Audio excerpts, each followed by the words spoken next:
ụmụnne na ụmụnne, akawo comedy. Jokes apart, let us be serious here. Lekwala no mahere kpọrọ mma. Eleke wu na mmanụ ka after the hard day's struggle, sacha ahụ, rie nri, and about to sleep and stay focused for the next day. But heat ekwe ya. Ahịhịara ekwe emu hie ụra. N'ebe ahịhịara ji agbụga m ka m wụrụ mmiri n'ahụ. No, gbakwala m. Meanwhile, while back there in America, if I lie down to sleep, even I can't remember how many times I had my bed, because oyi ekwe m zu ike. Oyi ejiri ekwela m fụọ deji. Ihe ọwa ọnụ abụ na anya abụ n'Africa ka ọwa ọnụ abụ Nigeria. Nepa anyị mere nnọnene. Mmanụ nwere AC, ọgbe ya agbe. Ọ na-awụ oke na ọchịcha bi n'ime AC mo.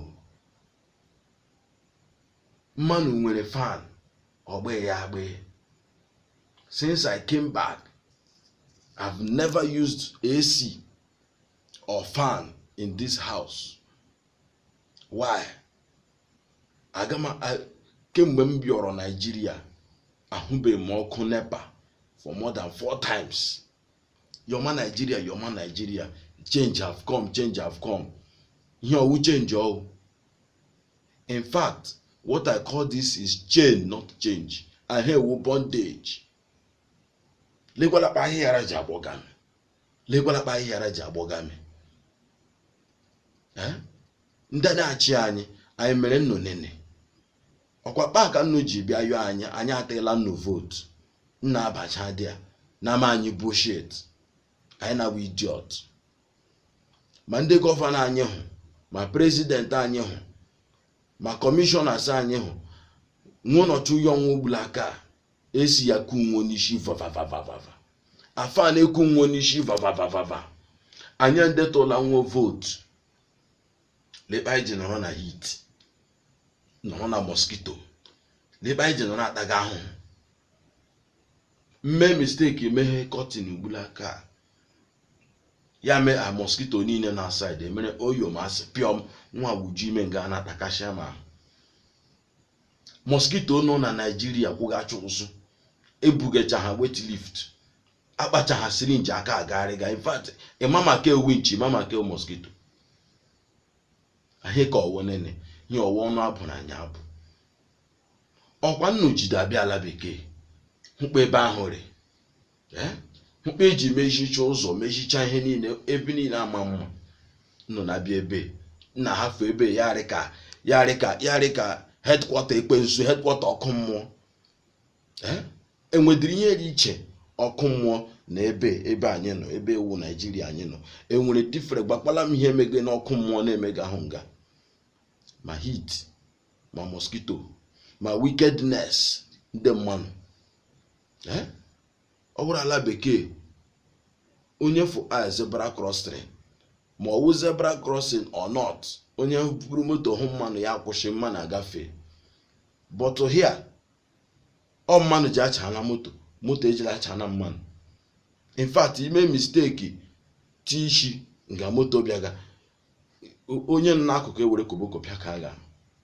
Ahịa ọwụ nene.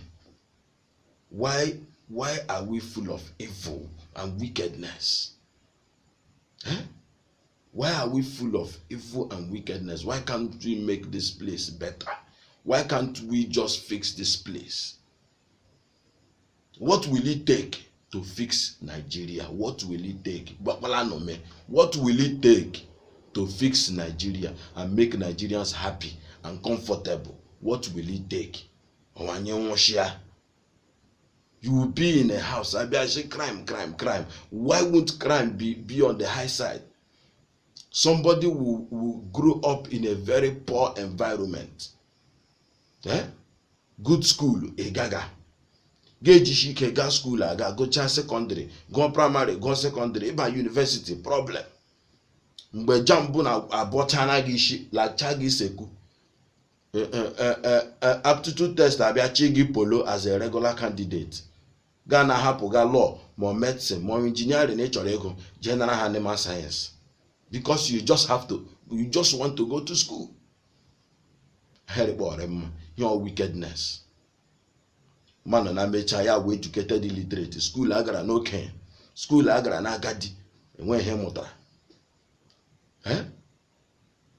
Before you know it, ndị ga end up na cultism, agbagbufu onwe, fine. Ndị ga end up na prostitution, fine. Ka ọwụ nene. Ele ihe mere Nigeria jiri rịrịkpa gbakpala nome. Ele ihe mere Nigeria jiri rịrịkpa. Mmanụ ga-anọ you're nothing to entertain you. Imu ya na-ekpu ọkụ vavavava ka ọkụ mmụọ. Ọkụ anụ. Lekwela laptop anyona. I cannot get entertained. I can't get informed. I can't read my news. Ma hapụ bed. Biala biajia. Just because bed make a hit. I want any people. I should major. Ehuna. Anachi Nigeria. Nande chiga Nigeria. Na hafanye anye jikpa daga ahụ. Ụmụnnụ no ala bekee eriga alafia. Emerege enjoy.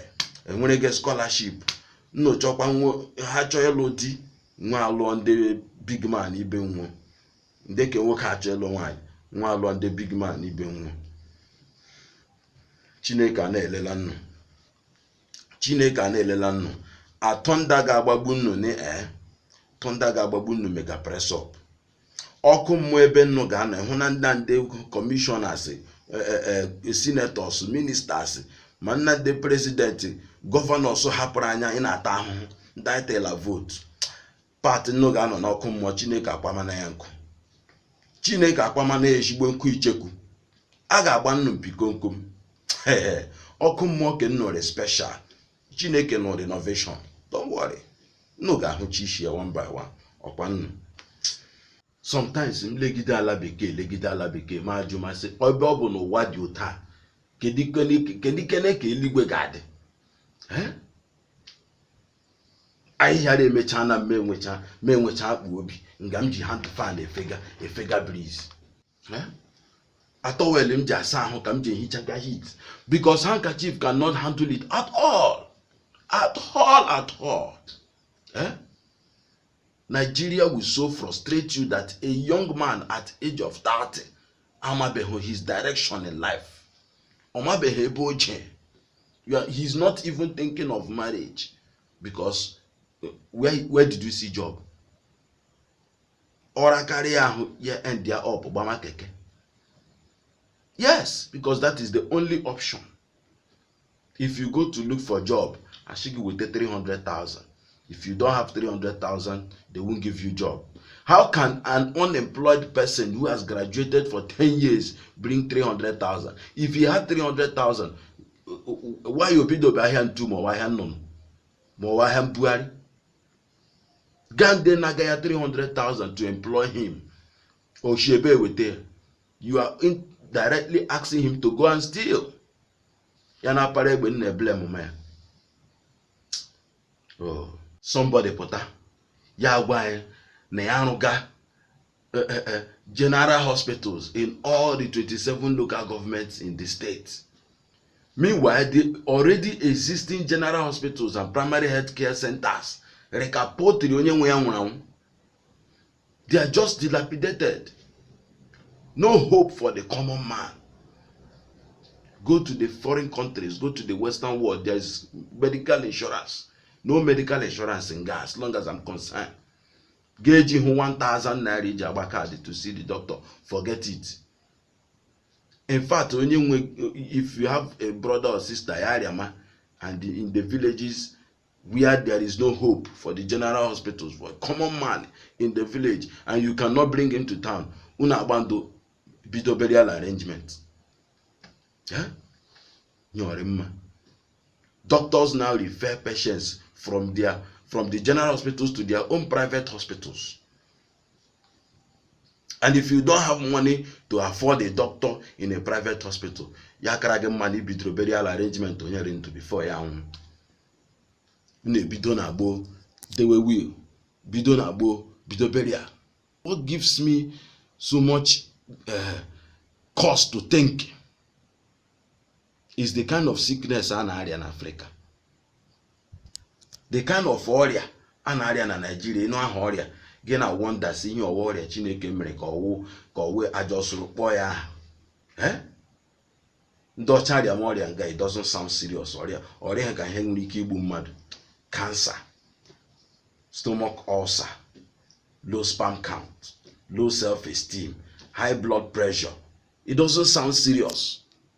But ụdị ọrịa na-arịa na Africa, especially in Nigeria, agbaga aha ya ga-enwụọ the next minute. Achere, mgbapịa nkọlọ, eriwe afọ eju, ọnọ n'ala aghọ egbe, nganga na-ebu m ebu. Ka ọ ga-abịa bịacha village kelecha ụmụnna dị n'ala, akwụọ gị akpa abụọ gị iko ya rịka kpatara ego. Ama na ọrịa nganga na-ebu m ebu, eriwe afọ eju, isi belt. What kind of life is this?